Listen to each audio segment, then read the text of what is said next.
यह कहानी एक ऐसी बूढ़ी माँ की है जो भीमपुर गांव में रहा करती थी, जिसका नाम भागीरथी था। भागीरथी के पति का देहांत हो गया था। उसका एक ही बेटा था जो कि शहर में नौकरी करने गया और फिर वहीं रहने लगा। भागीरथी के बेटे ने कुछ साल तो अपनी माँ के लिए शहर से पैसे भेजे, फिर उसने पैसे भेजना भी बंद कर दिया। यह देखकर भागीरथी बहुत ही ज्यादा उदास और परेशान रहने लगी। काकी, ओ काकी, अरे तुम यहाँ बैठी हो? मैं सारी जगह तुम्हें ढूंढ आई। क्या करूं बेटा, अब अकेले समय नहीं बीतता। मेरा एक ही तो बेटा था, अब मैं उसका ही इंतजार करती रहती हूँ। अरे काकी, तू अब भी क्यों इंतजार करती है उसका? उसे गए तो सालों हो गए। तेरा बेटा तुझे भूल गया है। हाँ, मुझे मालूम है बेटा, पर मैं क्या करूं, माँ की ममता होती ही ऐसी है। फिर अगले दिन यह महीना भी बीत गया, पर ना तो मेरे बेटे ने पैसे भेजे और ना ही खुद मुझे मिलने के लिए आया। पता नहीं मेरा बेटा किस हालात में होगा। अब तो लगता है इस उम्र में मुझे ही कुछ काम धंधा करना पड़ेगा। फिर वह बूढ़ी काकी की नजर अपने घर के आंगन में लगे केले के पेड़ पर पड़ती है। अरे यह केले तो पक गए हैं। ऐसा करती हूँ, इन्हें ही तोड़कर कुछ खा लूंगी और कुछ बेच दूंगी। यह सोचकर वह बूढ़ी काकी पेड़ के नीचे पहुंच जाती है और देखती है सारे केले पेड़ पर बहुत ही ज्यादा ऊपर लगे हैं, जिनको उतार पाना उसके बस की बात नहीं थी। तभी वहां रामू आ जाता है। रामू उसी गांव में रहा करता था और बूढ़ी काकी के बेटे का बहुत अच्छा दोस्त था। अरे काकी, क्या हुआ? आप ठीक तो हैं? हाँ बेटा, मैं ठीक हूँ। बेटा, तू मेरा एक काम कर देगा?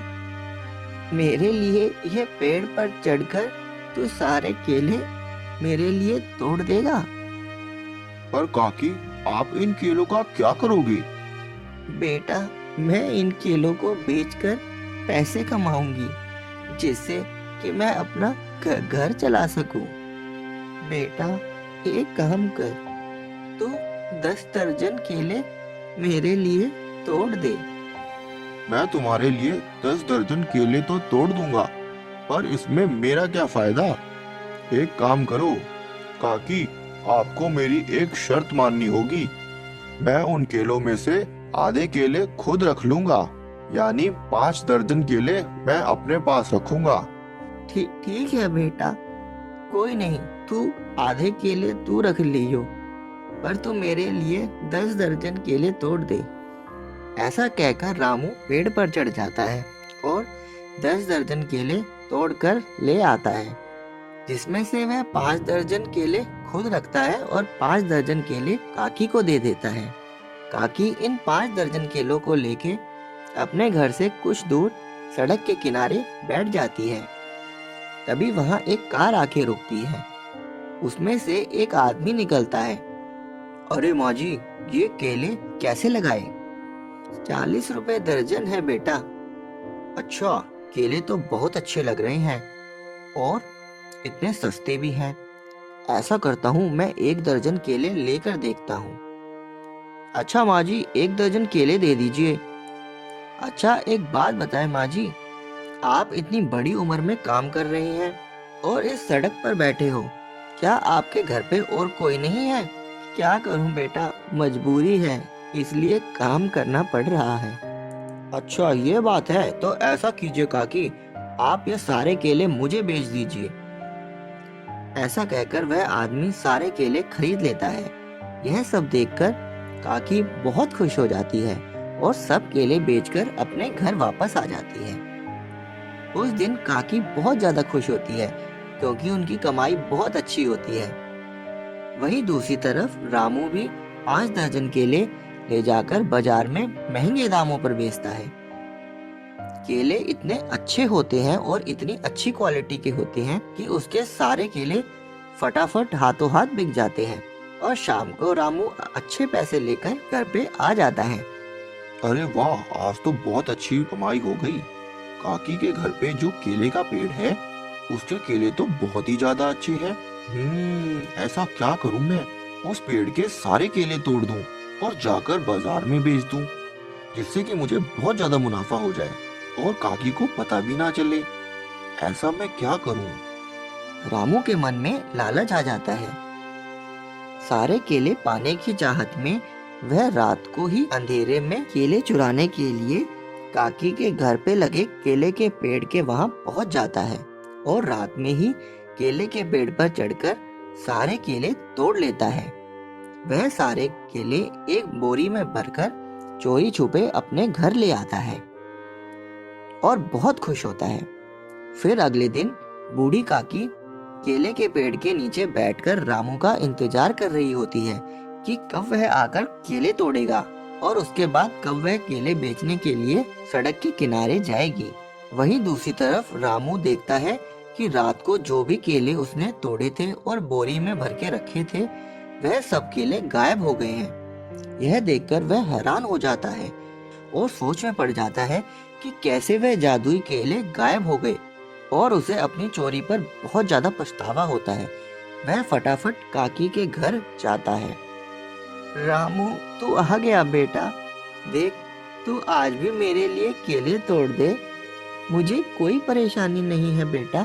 तू एक काम करियो, तू आधे केले ले लियो। रामू केले के पेड़ की तरफ देखता है तो देखते ही हैरान हो जाता है और सोच में पड़ जाता है कि ऐसा कैसे हो गया। मैं तो रात को सारे केले तोड़कर ले गया था, फिर सुबह होते ही ये सारे केले दोबारा से पेड़ पर कैसे लग गए। यह तो एक जादुई पेड़ है जो मेरे घर से गायब हुए केले यहाँ फिर से दोबारा से इसी पेड़ पर लग गए। यह देखकर वह काकी के सामने हाथ जोड़ लेता है। मुझे माफ कर दीजिए काकी, मुझे माफ कर दीजिए। मुझसे बहुत बड़ी गलती हो गई है। मैं आपके सारे केले तोड़ दूंगा और खुद कुछ भी नहीं लूंगा। मुझे माफ कर दीजिए, मुझे माफ कर दीजिए। फिर वह सारे केले तोड़ देता है और वहाँ से चला जाता है। पर बूढ़ी काकी को यह समझ में ही नहीं आता कि रामू को ये क्या हो गया है जो वह इतना बदल गया। गाइस, आपको ये वीडियो कैसी लगी हमें कमेंट करके जरूर बताएं और साथ ही साथ अगर वीडियो अच्छी लगी हो और वीडियो अगर यहाँ तक देखी हो तो लाइक शेयर एंड कमेंट जरूर कर देना और अगर चैनल पे नए हो तो भाई सब्सक्राइब जरूर करके जाना चैनल को। हम आपको देते रहेंगे ऐसी ही मज़ेदार स्टोरीज जैसे कि आप देख रहे हो। अगर आपके दिमाग में इस चैनल से रिलेटेड कुछ ऐसी चीज़ें हैं जो आप मेरे साथ शेयर करना चाहते हैं तो भाई कमेंट में ज़रूर मुझे मैसेज करें। मैं आपके सभी मैसेज का रिप्लाई जरूर करूँगा।